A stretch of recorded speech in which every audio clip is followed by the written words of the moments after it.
నమస్తే. ఇన్నాళ్ళు నన్ను సపోర్ట్ చేస్తూ, ఎంకరేజ్ చేస్తూ మీ ప్రేమని నాకు అందిస్తున్న ప్రతి ఒక్కరికి కృతజ్ఞతలు. అలాగే ఈ వీడియో కూడా ఖచ్చితంగా మీకు ఉపయోగపడుతుంది. లైక్, షేర్ అండ్ సబ్స్క్రైబ్ చేసి మీ సపోర్ట్‌ని నాకు అందించండి. అలాగే ఈ వీడియో పట్ల మీకున్న అభిప్రాయాన్ని కామెంట్ సెక్షన్‌లో కామెంట్ చేసి తెలియజేయండి. ఇప్పుడు వీడియోని చూద్దాం. జీవితంలో రకరకాల సమస్యలతో బాధపడుతున్నారా? ముఖ్యంగా ఆర్థిక సమస్యలతో సతమతమవుతున్నారా? ఎన్నో పరిహారాలు చేసి అలసిపోయారా? మంచి మార్గం దొరకాలని కోరుకుంటున్నారా? అయితే రండి, విశ్వాన్ని ఎలా అడగాలో తెలుసుకుందాం. లా ఆఫ్ అట్రాక్షన్ క్లాసెస్ మీకోసం మన ఛానల్లో. వివరాల కొరకు సంప్రదించండి. నమస్తే, వెల్కమ్ టు అవర్ ఛానల్. నేను పద్మిని. ప్రస్తుతం పాటు ప్రముఖ ఆధ్యాత్మికవేత్త, సూర్యోపాసకులు, sun spiritual society founder Vikramaditya garu ఉన్నారు. మాట్లాడదాం. సార్ నమస్తే సార్. సూర్యోస్మి తల్లి. సార్, శ్రావణ శుక్లపక్ష ఏకాదశి వచ్చేస్తోంది. ఈ ఏకాదశి అజ ఏకాదశిగా, ఆనంద ఏకాదశిగా పిలువబడేటటువంటి ఏకాదశి. అబ్బా, పేరే ఎంత బాగుందో. అదే కదా లేదు, ఆనందమే కదా లేదు. దాని వెనకే పరిగెడుతున్నాం. డబ్బులు లేక ఆనందం లేదా, పెళ్ళవక ఆనందం లేదా, పిల్లలు లేక ఆనందం లేదా, ఇట్లా రకరకాల పరిస్థితుల వల్ల ఆనందం అయితే లోపిస్తుంది. మరి ఈ ఆనందం మన జీవితంలో వెళ్ళి విరియాలి అని అంటే ఈ ఆనంద ఏకాదశిని ఎలా వినియోగించుకోవాలి, ఏం చేయాలి ఆ రోజున ఒక్కసారి మీ ద్వారా. మన శరీరం కూడా ఒక 7 చక్రాల మీద ఆధారపడి, ఎనర్జీ పాయింట్స్, సెంటర్స్ అనుకోవాలి. వాటి మీద ఆధారపడి మనం భౌతిక జీవితాన్ని మనం నడుస్తున్నాం.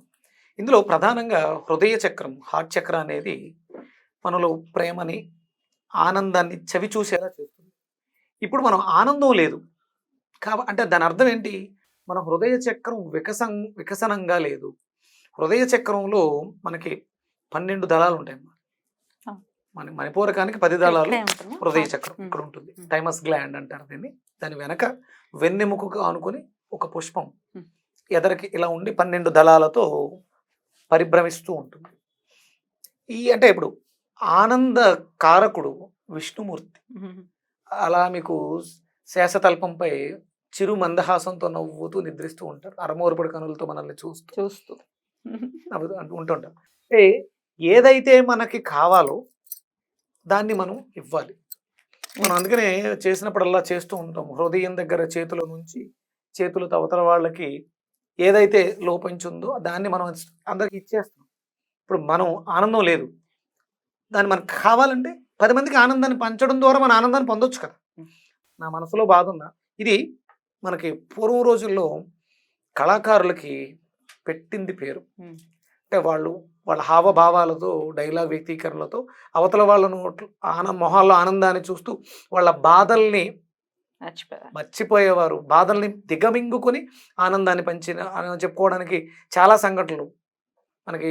ఎన్టీ రామారావు గారు షూట్స్ జరుగుతున్న సమయంలో ఒక వార్త విన్న మిగతా వాళ్ళు ఎవరికి తెలియకుండా ఉంచి షూటింగ్ కంప్లీట్ అయిన తర్వాత వెళ్ళటం జరిగింది. ఇలా కొన్ని స్టేజ్ షోస్ కూడా చాలా మంది కళాకారులు అసలు నిజానికి వాళ్ళ లైఫ్ లో ఎంతో దుఃఖం ఉంటుంది కదా. ఆర్థికంగా వాళ్ళు కుటుంబాన్ని పోషించుకోలేని పరిస్థితుల్లో ఈ స్టేజ్ షోస్ లో నాటకాలు, డ్రామాలు వేసేవాళ్ళము.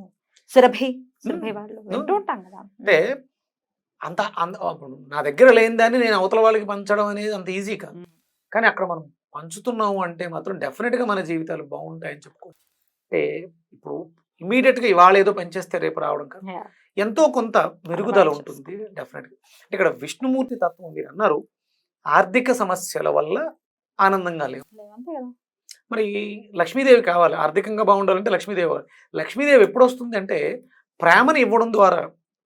ప్రేమ లోపించింది మనలో. లక్ష్మీదేవి మన ఇంట్లో నిలబడట్లేదు అంటే మనలో ప్రేమ పోయింది. తన కోపమే తన శత్రువు అన్నారు కదా. ఇక్కడ విష్ణుమూర్తి తత్వాన్ని మనం పెంచుకోవాలంటే ఈ ఏకాదశులు, ఏదైతే ఏకాదశులు ఉన్నాయో, నెలలో వచ్చే 2 ఏకాదశులు, సంవత్సరం మొత్తానికి వచ్చేటువంటి 24 ఏకాదశులని ఎవరైతే మనం చెయ్యగలుగుతాము, భగవంతుడి దగ్గరగా ఉండగలుగుతాము, వాళ్ళ జీవితంలో ఆనందం అనేది చిరస్థాయిగా నిలిచిపోతుంది. ఇంకేమీ చేయాల్సిన అవసరం లేదు లేదు లేదు ఘంటాపదంగా చెప్పగలం. 100% డౌట్ లేదు. ఉపవాసాలు చెయ్యాలి, ఫాస్టింగ్స్ చేయాలి, ఇంటర్మీడియట్, ఇమీడియట్ ఏదో చెప్తున్నారు. అది భారతదేశ సాంప్రదాయం కాదు. భారతదేశ సాంప్రదాయం ఏకాదశి ఉపవాసం. అలాగే ఆదివారాలు మనకి నెలలో ఒక్కొక్కసారి 3 వస్తాయి, ఒక్కొక్కసారి 4 వస్తాయి. ఆ రోజుల్లో తైలం వర్జించడం, అంటే నేతితో తాలింపు పెట్టుకోవడం, లేకపోతే సాత్వికమైనటువంటి పదార్థాలు భుజించటం. ఇప్పుడు పూర్తిగా ఉపవాసం ఉండాల్సిన అవసరం లేదు. ఒక పూట మనం తీసుకుంటూ ఫలాలను తీసుకుంటూ కూడా ఉపవాసం. కానీ ఏకాదశి ఉపవాసం అనేది ఎలాంటి ఆహారం లేకుండా ఓన్లీ మంచినీళ్ళు, మజ్జిగ ఇలాంటి వాటి మీద ఉపవాసం చేయటం. ఏకాదశి ఉపవాసాలు మానసిక ఆరోగ్యాన్ని, శారీరక ఆరోగ్యాన్ని కూడా ఇస్తాయి. ఖచ్చితంగా చేసుకోవాల్సిందే. అందుకే పని కట్టుకుని ప్రతి ఏకాదశికి గుర్తు చేసేటటువంటి ప్రయత్నం ఏంటంటే చెప్పగా చెప్పగా చెప్పగా మైండ్ లో ఖచ్చితంగా రిజిస్టర్ అవుతుంది. చేస్తున్నారు కూడా, వింటున్నారు, చేస్తున్నారు, మార్పులు వస్తూ ఉన్నాయి. కాబట్టి అలా ఒక్కరు చేసుకున్నా చాలు. ఒక్కళ్ళ జీవితంలో మార్పు తీసుకురాగలిగిన చాలా సంతోషం. ఇది మనకి అంటే ఆనంద ఏకాదశి శ్రావణ మాసంలో వస్తుంది. లక్ష్మీ అనుగ్రహం అంటే విష్ణు యొక్క సాయుధ్యాన్ని మనం పొందినప్పుడు లక్ష్మీదేవి చిరస్థాయిగా నిలిచిపోతుంది. ఎక్కడికి వెళ్ళదావిడ, మనం మన ఇంట్లోనే కూర్చోబెట్టుకోవచ్చు. ఎప్పుడు ప్రేమ మనలో ఉన్నప్పుడు, ఆనందం మనలో ఉన్నప్పుడు, మన దగ్గర ఉన్నదాన్ని జనాలకి పంచడం ద్వారా. చిన్న తులసి దళం, నేను మొన్న అగస్త్య సంహిత అనే ఒక పుస్తకంలో చదివాను. ఎంత త్వరగా దయాళువై ఆయన ప్రసన్నుడు అయిపోతాడు. మీరేమీ చేయక్కర్లే, ఒక చిన్న తులసి దళాన్ని స్వామి ఫోటో ముందు ఉంచి నమస్కారం చేస్తే ఏకాదశి అయిపోయింది. సాయంత్రం వరకు ఉపవాసం ఉండడం, సాయంత్రం కూడా దీపం పెట్టుకోవడం, నమస్కారం చేసుకోవడం, ఏమీ చేయలేం, ఏం అక్కర్లే. ఓం నమో నారాయణాయ సరిపోతుంది. అద్భుతం. ఖచ్చితంగా ఇది చేసుకుని ఉపవాసం ఉండగలిగిన వాళ్ళు ఖచ్చితంగా, ఒకవేళ ఓపిక ఉంది మేము చేయగలము అనుకుంటే చక్కగా చేసుకుని ఇక్కడ ఈ ఆనంద ఏకాదశిని పురస్కరించుకుని ఒక 24 ఏకాదశులు చేస్తాం అని దండం పెట్టుకుని స్టార్ట్ చేసుకుని తులసి దళాన్ని ప్రతినిత్యము కూడా తులసి దళాన్ని మీరు పెట్టి చూడండి. అంటే ఇళ్లలో చాలా, నేను అది చదివిన తర్వాత అనుకున్నాను చెప్పాలని, సందర్భం ఈ రకంగా వచ్చింది. కంపల్సరీ తులసి వనం ఉండాలి, తులసి మొక్కలు ఉండాలి ప్రతి ఇంట్లో కూడా. కుండీల్లో అమ్మవారు మన కోసం, అంటే మొన్నటి వరకు నా ఇంట్లో చాలా తక్కువ ఉండేది, ఒక మొక్క నిలబడడం కష్టం, చాలా ఓపికతో నిలబడిపోయి ఇప్పుడు పెరుగుతున్నాయి, 4-5 మొక్కలు వచ్చినాయి. ఇది అగస్త్య సంహిత చదివిన తర్వాత ప్రతినిత్యము కూడా సాలగ్రామంలో ఉన్నటువంటి స్వామికి తులసి దళాన్ని సమర్పిస్తూ ఉన్నాను. ఇది అందరం బాగుంటాం, ఆరోగ్యంగా ఉంటాం, దేశము ధర్మము కూడా సౌఖ్యంగా విరాజిల్లుతుంది. అయితే ఆడవాళ్ళు మాత్రం పూజ చేసుకునేటటువంటి తులసిని కొయ్యకూడదు అనేది అందరికి తెలిసిన, మగవారు కొయ్యచ్చు.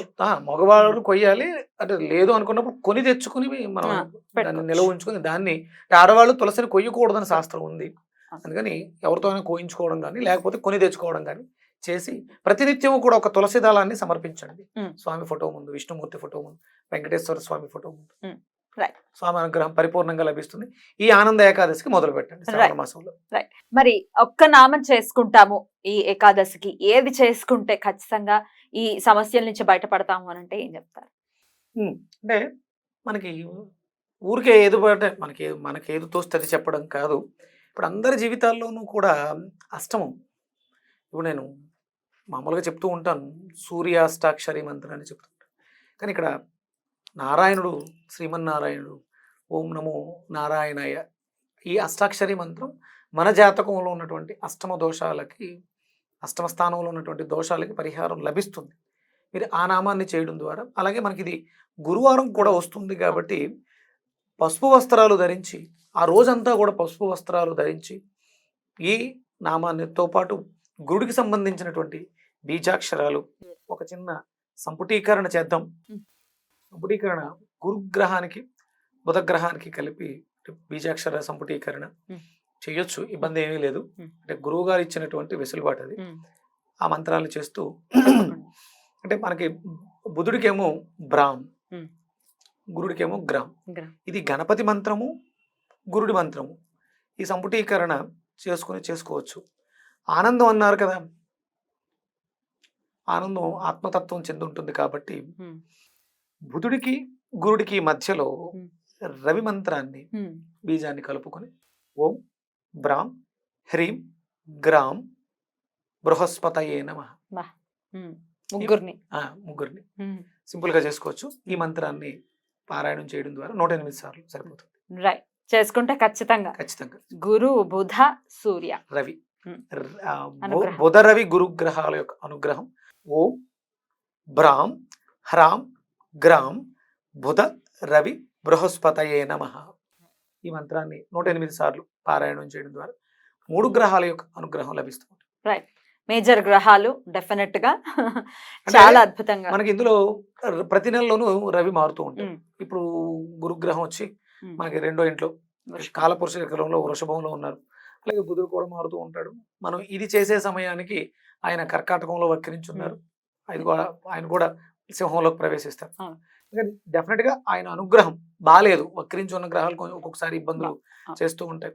ఆ, ఇప్పుడు ఈ మనకి ఇది భాద్రపద మాసంలో రాబోతున్నాం కాబట్టి అక్కడ వ్యయంలో ఉన్నాడు ఆయన. ఉమ్. వ్యయంలోకి వస్తాడు బుధుడు. ఆ దోషాన్ని కూడా తీర్చేస్తుంది ఈ ఏకాదశికి చేసుకోవడం. డెఫినెట్లీ చాలా అద్భుతంగా వివరించారు. డెఫినెట్ గా ఈ అజ ఏకాదశిని లేదా ఆనంద ఏకాదశిని ప్రతి ఒక్కరూ కూడా వినియోగించుకోవాలి. ఆనందాలు వాళ్ళ జీవితాల్లోకి రావాలని మనస్ఫూర్తిగా కోరుకుంటూ కృతజ్ఞతలు సార్. నమస్కారం. సూర్యోస్మితల్లి.